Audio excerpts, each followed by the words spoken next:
Assalamualaikum warahmatullahi wabarakatuh. Apakah Pancasila sudah diterapkan di kehidupan sehari-hari di zaman sekarang? Esensial dari nilai-nilai Pancasila seiring perjalanan waktu seakan-akan mulai pudar dan tenggelam. Contohnya, ada pada nilai dasar dari sila ketiga di mana sila tersebut mengajarkan tentang pentingnya persatuan. Namun, sekarang ini dengan kenikmatan dari berkembangnya teknologi, tidak sedikit orang-orang melupakan nilai dari persatuan. Teknologi di Indonesia sudah berkembang dengan pesat karena saat ini Indonesia sudah masuk ke dalam revolusi industri 4.0, di mana teknologi tidak akan pernah terpisah dari berbagai macam dampak dan konsekuensi baik itu dari dalam maupun luar seperti nilai kultur serta agama yang akan mampu menurunkan moral dan sikap kebangsaan Indonesia. Sebab Pancasila mempunyai tujuan supaya bangsa Indonesia mempunyai landasan dan pilar yang kokoh untuk melaksanakan pemerintahan sehingga bangsa Indonesia tidak mudah goyah oleh bangsa lain. Pancasila juga merupakan pemersatu bangsa, maka dari itu Pancasila mampu menjadi solusi dalam berbagai macam konflik yang ada.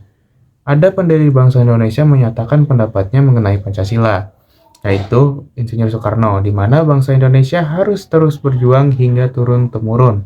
Maka dari itu, Pancasila bukan hanya sebagai falsafah negara belaka, melainkan lebih dari itu, yaitu falsafah bangsa Indonesia. Dari sejarah yang ada, pada saat penyusunan bukan hanya pemimpin nasional saja yang memberikan aspirasinya, melainkan pemuka agama dan juga tokoh-tokoh yang ikut serta dalam perumusan Pancasila, sehingga Pancasila mampu menunjang dan mengakomodasi berbagai budaya, suku, agama, dan ras di Indonesia.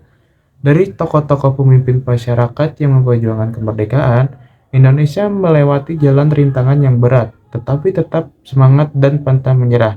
Ini seharusnya bisa menjadi penyemangat bagi generasi muda agar bisa mengimplementasikan nilai-nilai Pancasila di kehidupan sehari-hari kita. Namun, dengan pesatnya perkembangan ilmu pengetahuan dan teknologi yang masuk ke Indonesia, ini berdampak kepada kalangan muda khususnya Gen Z terhadap lunturnya nilai-nilai patriotisme dan nasionalisme. Jiwa dan raga untuk generasi sekarang seakan-akan luntur, di mana akan berdampak hal negatif bagi bangsa dan negara.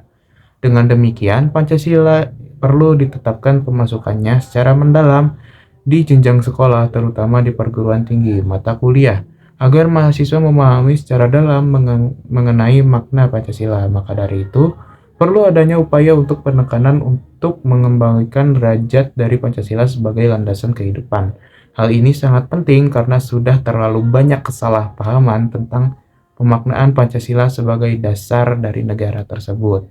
Kiranya sekian pembahasan dari saya. Bila ada salah ucap ataupun salah kata, saya meminta maaf.